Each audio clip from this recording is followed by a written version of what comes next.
ये कह रहे हैं कि सबसे पहले तो मैं पुलिस आईजी साहब का शुक्रगुज़ार हूँ, उनका थैंक्स करना चाहता हूँ जो कि लाहौर में होते हैं। और उसके बाद मैं ये बात कहने आया कि मैं तहफ़्फ़ुज़ सेंटर में आया, मेरा एक छोटा सा काम था जिसकी वजह से मैं तहफ़्फ़ुज़ सेंटर आया और ASI गुलनार साहिबा से मिला और उनको दरख्वास्त दी।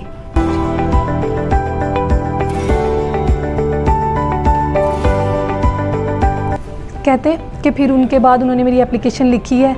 मैंने कहा है कि जिससे मैंने LCD ली थी उसको अरेस्ट करना है और उससे मैंने पैसे लेने हैं, ना कि LCD लेनी है।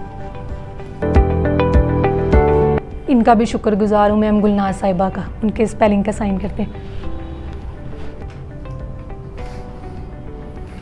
कहते मैं यहाँ बहुत खुश हूँ कि स्पेशल अफराद के लिए बनाया गया ताकि उनको सुना जा सके, उनको यहाँ पे समझ सकते हैं। बाकी ऐसा कोई जगह नहीं है जहाँ हमें सुन सकते हैं, समझ सकते हैं।